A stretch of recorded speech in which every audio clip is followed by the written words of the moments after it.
Namaste and welcome to Live, Love, Engage. I am Gloria Grace Rand, and today we're going to be talking about raising global consciousness and how you can do that and why it's important, I think, as well. So my guest on the program today is Matthew Gardner. So first off, welcome, Matthew. Glad to have you here. Thank you. And let me tell you a little bit about this gentleman who I actually met recently. We connected at a joint venture summit, and I was intrigued by what he was up to in the world, and we got to connect. And he is the founder of Synchronicity Global, and his goal is to connect with high impact business owners in order to create for-profit and philanthropic joint venture opportunities that will raise global consciousness and make the world a better place. And I think that's a absolutely noble goal, because as we're recording this the beginning of October 2020 has been a most challenging year, and we definitely could stand to have our global consciousness raised and to create a better world for us all. So tell me and also tell our listeners and viewers out there, if you would, Matthew, what prompted this, your organization? How did this come about? Why did you start it? Yeah, absolutely. Thanks, Gloria. And yeah, it's interesting because it's normally the philanthropic word that's a bit of a tongue twister. I know, and I got hung up People on weren't really profit there. anticipating that, and then you got caught up with for-profit. So no worries. Yeah. But interestingly, what really sparked this for me is earlier in this year, in April of 2020, my fiancé had passed away from terminal cancer. And she'd gone through the process of diagnosis originally in February, started with symptoms in January, and that all stemmed from breast cancer, which was originally diagnosed in the fall of 2018. So going through that journey with her, and she did end up going through the allopathic treatment predominantly just because the form of cancer was very aggressive. So we did try alternative treatments, but to no avail really. So she did the chemotherapy and the surgery, and just experiencing that with her was transformational for me. Really unlocked a greater part of myself that I knew was inside, I suppose, but I hadn't had the opportunity to demonstrate it and share it with another human being. So that was, I want to say, glorifying in the sense that I got to really shine the light on that part of myself. And then from there, she actually did recover from the breast cancer, and had the single mastectomy in June of 2019, and took a month or two to recover. And then we had 4 or 5 really great months, and then she has started having bone pain around Christmas time of December 2019. So again, it was like, okay, well, whatever it takes to get her through this. That was my commitment. Beyond being my partner in life, she's my best friend. So I was going to be there for whatever it took. And just going through that journey with her brought me to a whole new level of awareness once again, the second time. And then obviously with her passing, was deeply emotional, but also through this kind of process of self-discovery and diving into my subconscious and understanding my emotions in a deeper way, I was able to understand that, like, hey, there really is a bottom to our negativity, and we don't have to wallow in it. It's not to say to make light of it or anything, but at the same time, I realized, hey, I can actually let this stuff go, and not only do I feel better, but I actually have a deeper connection with her in a spiritual sense, in a consciousness sense, because what I realized after her passing, Gloria, is that our loved ones don't like die and then disappear, never to be thought of again or whatever. Right. They live on, if only in our hearts and our minds, but in my experience, they live on in consciousness, in the ether, if you will. And I've had this ongoing communication with her in some very direct ways and some more subtle ways. And it's helpful to know that there is a higher consciousness available to us, guiding us. And that's really what sparked this. I'd say it's what sparked my commitment to this process of Synchronicity Global, which is really about being at the right place at the right time with the right people, doing the right things, seeing that unfold in every aspect of my life, and really living a magical and magnificent life I'd say my fiance's passing really became the catalyst for growing into that and experiencing what life can be if we Mm, allow it to. absolutely. Yeah, it's interesting how major life shifts like that happen for us, and it really can awaken something. I mean, I went through, if you've been listening to the show long enough, you know, I've probably talked about losing my sister to cancer. I can't believe it's been almost 4 years now, coming up this December. And it was through her journey that I was inspired to start writing a book that I'm actually nearing the finish line on now.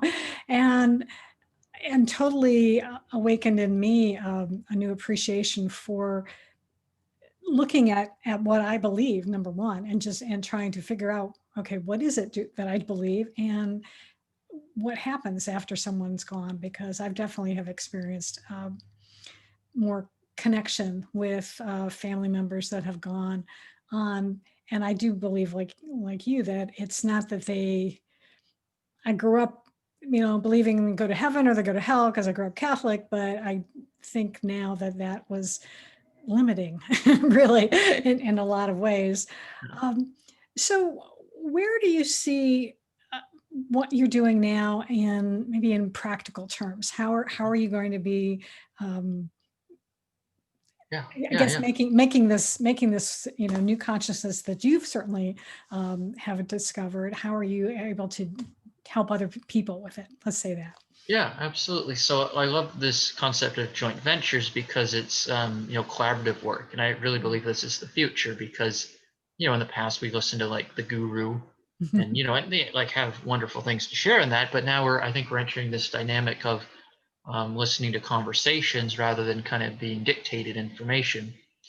And so my initiative right now is to partner with people doing wonderful things in the world. So, for example, one of the initiatives that I'm working on is with an organization called RTG Group, which RTG stands for Receiving Through Giving. And they're working on a program called COVID Response Package. And Mm, basically, what this does, it's a donation based model, subscription based, where donors donate $39.70 every month, and it provides 30 meals for families in need. mm, And as a perk for subscribers to that donation, they get subscribed to this app on their phone that gives them something like, well, I'll just say thousands of dollars a year in savings for things they mm, normally buy, like food or oil changes or movies, or a variety of partnerships have been mhm, aligned with that. So they're getting far beyond their $40 a month in value. And then they also get entered into things like a monthly, they could win a vacation. A portion of that donation can actually go to a cause of their preference too. So it doesn't necessarily have to be food, but if they're passionate mm, about animals or the environment, it can go towards that. Um, so it's really a win-win all around mm, for that type of thing. And the idea is to make it sustainable so that they're engaged every month and there's an incentive for them to stay there. So I like that idea more than just a traditional charity type of thing. right. There's also often a lot of administrative costs with charities. So like if you're donating 40 or 50 a month, how do you know if it's the full amount? So Yeah. RTG Group is a social enterprise, so they have to be fully accountable and transparent to where any profit is going, and to which they are, and it goes back into the program. So it's created by this gentleman named Stephen Clark, and he's been in marketing for a number of years, and arrived at a place in his career where it's purely philanthropic types of initiatives. And so just through synchronicity, being at the right place at the right time, I was able to align with him, and it was most certainly Gail and Spirit pushing me to connect with him. I remember Right. like him and I connect. Well, we actually go back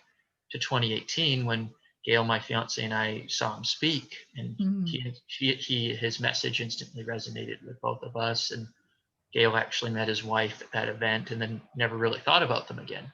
right. And then I don't know, in the last month, really came back onto my radar screen just randomly. Of course, nothing's random. Yeah. And then we were chatting a little bit, and then commenting on one another's posts, and I saw what he was doing, and it just lit me up. And then I just got this push from spirit that said, like, you got to call this guy. And so I called him, and then it's like a couple weeks old, really, that this I'll call partnership or agreement to work together. But it's like perfect, like it's just perfect for what I'm doing, and connecting with the right people who have groups or lists, because those are the people I like doing my consciousness work with as well. So it's kind of like a foot in the door to initiate conversation with them, make the world a better place, and then when appropriate, I'll offer my consciousness work, which is really about accessing higher levels of consciousness. And that translates into like having a healthier body, um, more physical vitality, healthier relationships or higher quality relationships. Things flow together more and just click. I really, every moment of my life now, Gloria, you can probably relate, like I look for that feeling of it clicking. And if it doesn't click, I don't try to force it or anything. I just wait for it to click. And some things don't necessarily click, or they click in a different way than I thought they would.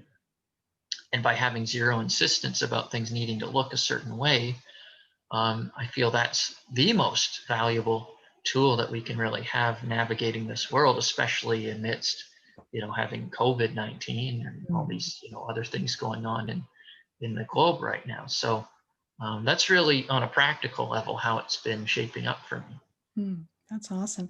Yeah, it is interesting that I like how you said that you I guess sort of let things go and just see what happens, because I definitely have experienced that in my life, that if I just, sort of put it out there that I want it to happen, and then I sort of forget about it, just go on and do something else. And then all of a sudden it'll be like, oh, wow, it's like happening, or something, unexpected. I mean, I had this morning, actually, something happened that was totally took me by surprise. And I hadn't really, I wasn't actively pursuing it. And now, but I reaped the benefits of it today. And it's like, oh, and that was just a good reminder to me of not, really being attached to something, which I have and still do occasionally, but I'm learning to to let go of that attachment.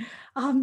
You mentioned a little bit about the work that you do with people one-on-one, and I know that's originally when we first met, we were sort of talking more about that. Yeah. Can you elaborate a little bit more on how you have been working, before you get this initiative going in particular? Yeah. And because I understand you're still doing that type of work. So what, something to do with the subconscious, right? And Yeah, well, that's yeah. kind of my life's work, I would qualify it as, in the sense that it's really what released me from the heavy duty emotions of my fiance's passing and my past in general. I had a lot of conflict growing up in my life, including 10 years ago, just over 10 years ago, I was wrongfully assaulted by a police officer on the side of the freeway. So, Yes. I've had my experiences of going to the school of hard knocks, so to speak. Mm. Um, so really, just being able to let go of those emotions that bind us into suffering or feeling like we're stuck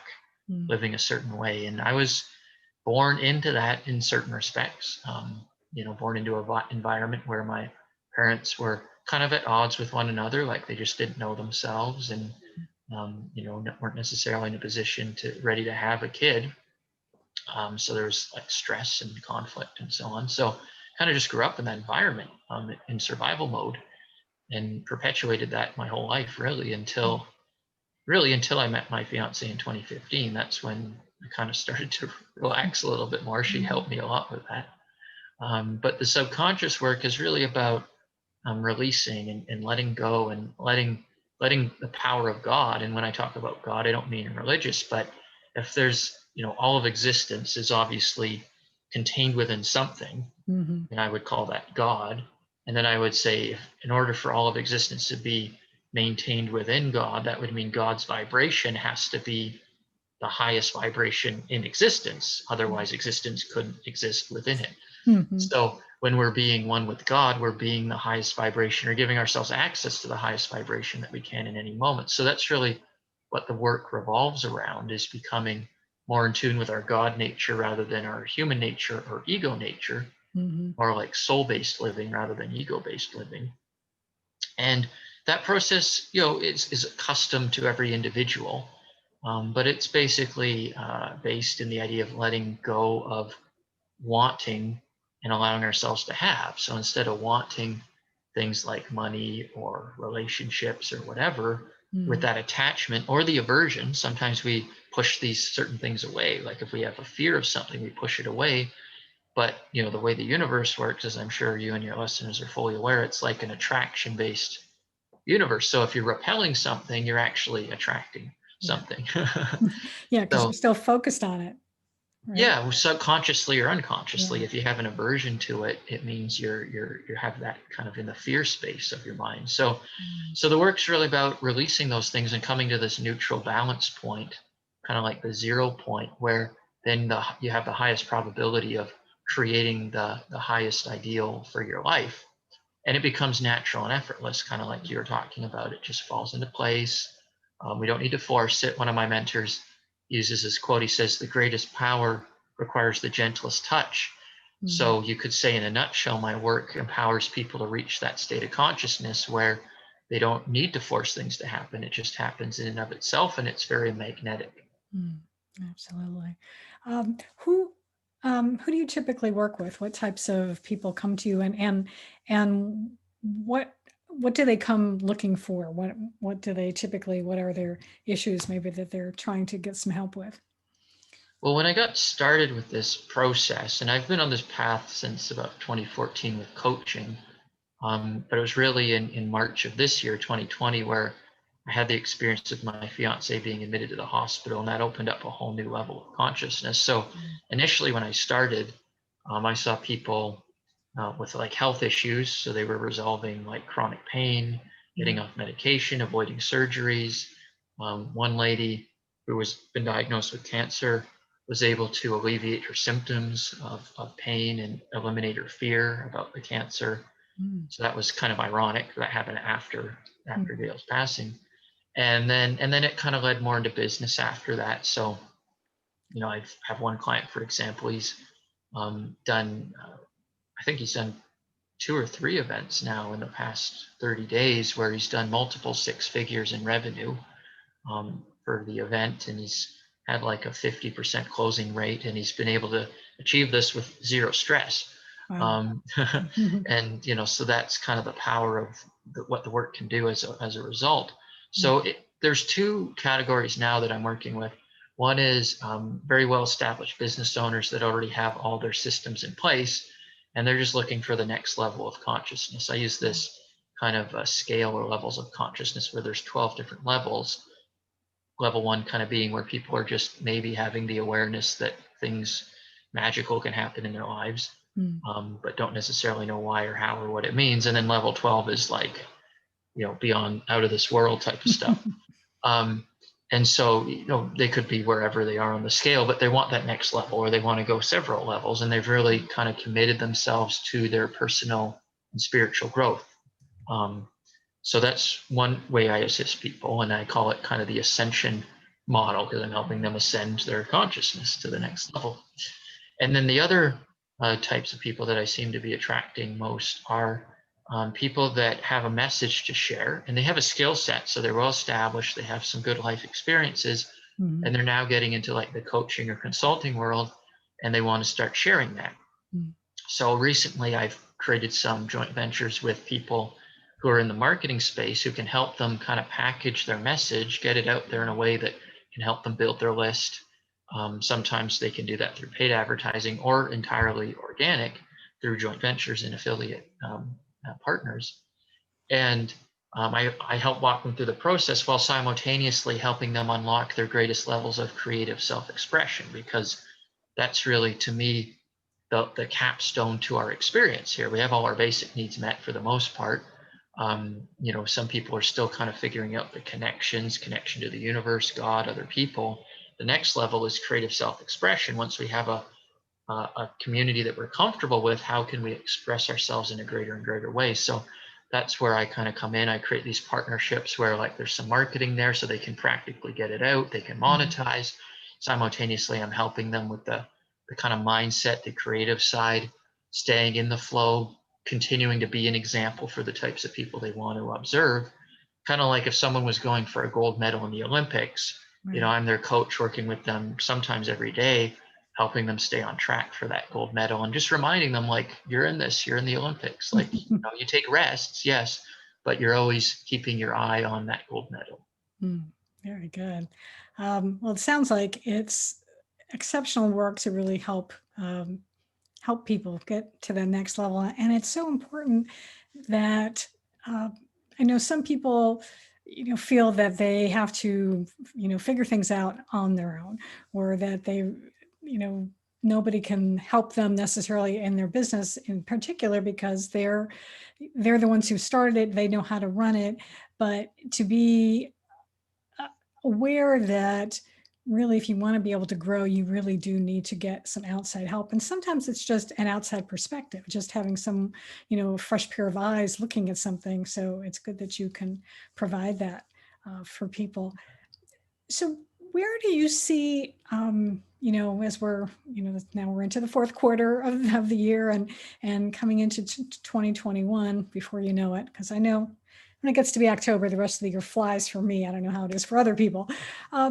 So where do you see, next year going for you? Where are you? What are you excited about? I guess I would say, what would you say is you're the most excited about for next year? Yeah, nice. Yeah, that's a great question. I think our motto with Synchronicity Global is to connect, create, and celebrate. So the focal point will be creating more of these win-win joint venture relationships in the community. And that'll be a very organic process with it. I've done some traditional marketing paths over the past 6 months, and I found it doesn't really resonate with me very much. So I really like to keep it organic and just allow that to naturally grow.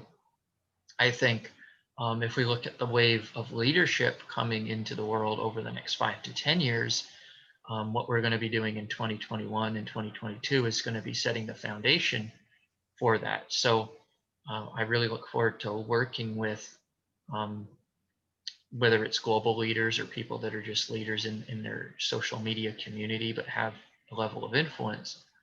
That's really my aim, is to connect with these high impact business people, these high impact community leaders, and find a way to enhance their community. So that's the COVID response package, for example, brings a lot of value to a group leader, because if they have 5 or 10,000 people or more in a group or an email list, that's just going to give them more value to provide for their community. And then really through any one-on-one work with them, that's going to have a ripple effect as well, which I love. And I'm sure there'll be plenty of other opportunities to work on this initiative of making the world a better place. Really, for example, with RTG Group, their mandate is about providing clean water, food, and shelter for everyone on the planet. And I mean, they're doing it, right? They're running pilot projects. They have a connection with the United Nations. They're running a program with them, or there's some connection there that they're working together with. So it's really about collaborations to that degree. Whatever degree people are willing to open up to what I have to offer, then I'm willing to take it there and do whatever it takes to create a result that is going to empower people at a whole new level. Well, that's awesome. Well, I definitely wish you good luck with that, because as I said, even at the beginning, I think it's definitely something that we need more of. We do need more collaboration and more of people really coming together to be able to make the world a better place. And I think it's great that you are developing a platform to be able to do that by bringing people together. Which leads me to my next question, which is, if there's someone listening out there and maybe they're like, oh, this is like perfect, I really need to get in touch with you and see how we can work together to impact change in the world. What's the best place for people to connect with you? Yeah, so if they just find me on Facebook, in the Facebook group, they can find is if they go to facebook.com/groups/sync global. So I understand synchronicity is a bit of a tricky word to spell. So it's just sync global, SYNC, and then global, all one word. And Other than that, they can find Matthew D. Gardner on Facebook as well. And I think they'll have the links available as well to check it out. But that would be the best way. And currently, this could change by the time someone's listening to this, but I do have plans to host either a monthly or twice a month mastermind group. So people can check that out through the Sync Global Facebook group. And that would be a wonderful way to connect with anyone that is called to this type of initiative in making the world a better place. Well, awesome. Well, and as you said, I will definitely have that. I'll have the link to that in the show notes. So in case you're driving somewhere while you're listening to this, don't worry about it. You can go to Gloria. Okay. Hello. I'm just like, it's the end of the day when I'm recording this, so I apologize. If you go to liveloveengagepodcast.com, you'll be able to see all of the episodes. And of course, we're on, depending on where you're listening to this, we're on all the major podcast platforms. And again, you'll see the notes in there wherever you can find it. So is there any last bit of wisdom perhaps that you'd like to share, or maybe something encouraging to folks out there that you'd like to share that we haven't covered so far? Yeah, absolutely. I mean, this is one of the many things that I learned from my fiance in our time together and in her passing. She really lived every day to the fullest. She was the happiest and most outgoing person I ever met in my life, which is, why I was so attracted to her. One of the reasons. And I learned from her that there's no reason to think about tomorrow in the sense of like planning, strategizing, preparing. Those things all have their place, of course, but really being present to the moment and being present to the people that are in front of us, or our listeners in this case, is really the priority. And when we do that, that really is the equivalent of tapping into that God power and being the best version of ourselves in the moment. So I learned that from her in a very profound way. And she was a timeless lady. And so I've learned to, and she's fully timeless now, living in the eternal, being in the eternal. So I've learned to embrace that at a whole new level in my life. And I would say for anyone that whatever level they can conceive that and weave that into their life, I would highly encourage it. Absolutely. Yeah. I think that's excellent advice, because it's good to know that, well, number one, you're not alone.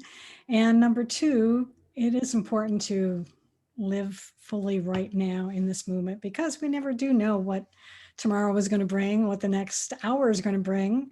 And if anything, certainly the pandemic has certainly brought that home to a lot of people around the world. It's been a bit of an upheaval and shock to many, but one of the things I think that if there's any kind of silver lining perhaps in this whole experience has been to perhaps maybe open our eyes to appreciating what we have right now, and to, really love the people you're with, love yourself also, because you're with yourself all your life, and it's important to really make sure that you're taking care of yourself so that you can then communicate and engage with others. So yeah, so thank you so much for being here and being a light in the world. And I think that's awesome. And that it's sad what happened with you and with your fiance, but I'm really impressed that you've been able to, by using the tools that you have, that you've been able to really transmute, I guess might be a good way to say that, transmute the grief into a positive action going forward. So I wish you all the best, and definitely we need to stay in touch. So if there's anything I can do to support what you're up to in the world, I definitely want to be able to help you out in that as well. Amazing. Thank you kindly, Gloria. It's a pleasure to share with you and your audience, and I look forward to continuing our connection as well. Absolutely. And for all of you listening out there and watching, I appreciate you so much. And as always, I love to encourage you as we leave here today to go out and live fully, love deeply, and engage authentically.